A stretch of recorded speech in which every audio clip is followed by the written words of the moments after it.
It must seem fairly strange that a person like me is talking about Esperanto. I'm somebody who's a conservative Catholic, I'm somebody who likes Latin, and I'm somebody who enjoys Church Fathers. What would somebody like me have to do with the Esperanto community, which is so utterly tied up in the kind of globalism that somebody like myself would be against? What would I have to do with it? I still think that it's worth learning, in fact, actually. And I'll get into why in this video as I talk about the language itself. Now, Esperanto was invented by a Polish ophthalmologist called Ludwig Zamenhof. And his aim was to create a very simple language to act as a lingua franca between people so that ideas could be transferred between each other. And he created a very, very simple language for at least European language speakers. It's a very interesting language, actually. It's something that relies a lot on French and has stuff that could actually assist somebody in the study of Latin, I believe. It, in its grammatical form, is very simple. There is no changing of the verbs to fit the subject of the sentence. There's only past, present, future, and conditional and imperative. There's no mucking around with subjunctives or anything like this. All of the verbs are of one particular declension. All of the nouns are of one particular declension. There's no irregular verbs. There's no irregular nouns, aside from maybe names, which you just put whole cloth into the sentence itself. There's no irregularities whatsoever. Although I would say that this is somewhat deceptive, actually. And I think that this is something... I don't know if other Esperanto speakers will agree with me here when I say this, but I actually think that in some ways Esperanto is quite hard. Not as hard as something like Latin, which is what I'm typically studying, but it's quite deceptive, I think.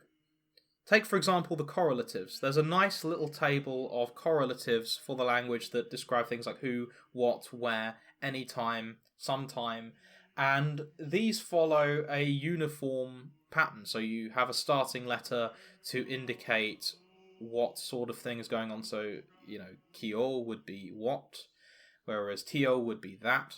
So the K and the T represent different aspects of what the word means. And then you have certain endings that indicate time or personhood. So for example, you have kyo, which is what, the EO bit, which indicates the what, and then you have kiu, which indicates who or which. Now, this seems to be great for the brain on a logical and intellectual level. But languages themselves are things that are habituated. It's much more like learning to ride a bike, learning a language. And so it becomes very irritating reading texts where you have all of these different correlatives and you have to basically learn them each individually with a nice mental trick along the side to help you along. Now, this isn't as hard as something like Latin, where you've got quando, quomodo, qui, quis, quem, quod, and you have the the different genders for each of these. This is harder, but it's still not exactly perfect. And also, and this is something that Zamenhof could never have hoped to have solved, is the sheer variety of different words. There are a lot of words in any language, and that's always going to be the most time-consuming thing. And to actually learn the language, you need to consume these words in some manner. I would say in context. There will be people who might be able to learn from a list of words. I'm not one of these people. It's still going to take a long time to get to the point where you are conversationally fluent, even in Esperanto. It's not going to be like Latin, but it's something that will still take time. But I still think that it's something worth learning. If you can perhaps put a month into it, I'm sure you'd be able to get fairly good at conversation. For reference, my now wife and I learnt Esperanto over the course of a week, and we were able to have a roughly 10-minute conversation in a coffee shop. It was very simple stuff, but we were able to talk back and forth. So, I would recommend learning Esperanto for 3 reasons. The first one is that I think that having an accusative case that has a proper ending to it, the N, is something that can actually help to train the brain for languages like Latin, where this kind of case ending stuff is extremely important. In addition, there are tons and tons of loanwords. In fact, the entire language is constructed out of other languages. Especially French was used by Zamenhof to provide the roots for the different words in the language.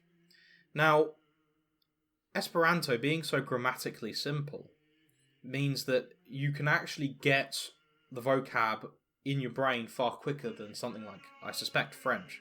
French is something that is more complicated, and so you have to spend more time with the grammar. So a interesting tactic could actually be to learn Esperanto, learn the very easy grammar rules, and then just read lots and lots of Esperanto to get all of the loanwords, so that when you study a language that is perhaps more contemporarily accepted in terms of culture, like French, you have all of the loanwords there already, and you can just say, "Oh, voyager." You know already what the word means. In fact, there's a famous study often passed around the Esperanto community about how somebody who studies Esperanto for a year and then French for a year will end up better at French than somebody who studies French for 2 years. And I would be very shocked if this isn't the reason. The third reason is that very few people know Esperanto, and so it provides a good way of communicating with people when you don't want other people around you to understand. Now, this is something that even has a specific verb associated with it in the Esperanto community, but this is ultimately the reason why I learnt it. I figured that people wouldn't understand Esperanto, and so if I mucked around with a little bit of the word order and stuff like this, I could communicate with my wife without other people around us understanding. Now, I've actually met somebody who knows Esperanto outside of the two of us in real life. So this doesn't always work, but I think that this is something that is quite helpful about it. Now, you could do this with anything. You could probably do this more effectively with Latin than you could with Esperanto, for the fact that Esperanto uses contemporary French words, and so is more recognizable, whereas Latin, being as old as it is something that is harder to understand, not to mention mucking around with word order being more open in Latin. But I still think it's something worth considering in a pinch if you want to be able to communicate with loved ones in a dangerous situation where you don't want other people understanding you, or perhaps in a situation that is maybe socially awkward for you where you want help with something. Which is, I'm sure, something that the Esperanto community is not going to particularly like me saying, but I've never really interacted with the Esperanto community. There is likely a lot of cultural artifacts I'm completely unaware of. I treated this mostly as, something nice to do with my then, was she my fiance then?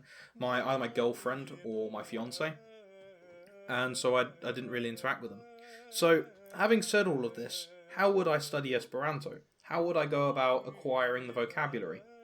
Well, with Esperanto, the learning resources aren't that great. A lot of them are grammar translation based lessons. So there's this 12 lesson program that I initially used. I don't think I ever finished it, which was largely, a little bit of text here, grammar, gloss, you learn the words, you complete the sentences. A very typical kind of language learning exercise.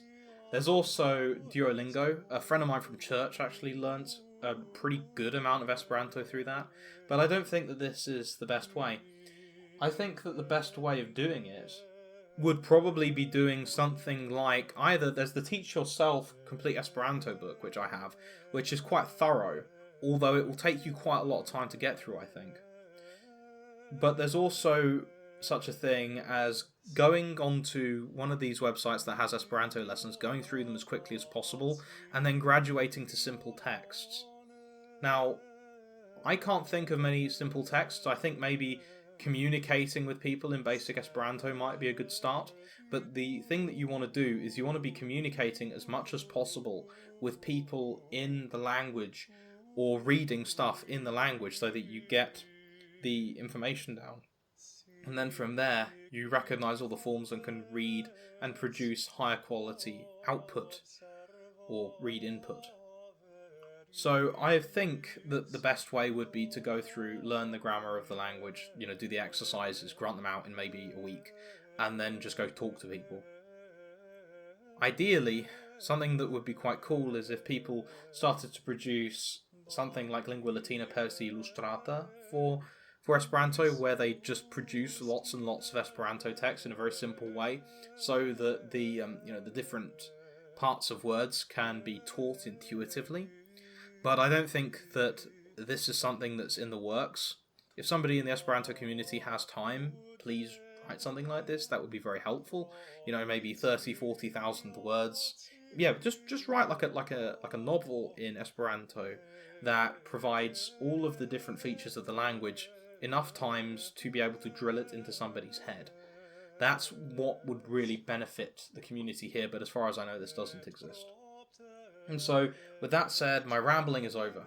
If you're interested in Latin or my content, please go into the description and subscribe to the Patreon. Otherwise, like and subscribe. I'll see you guys later. Bye-bye.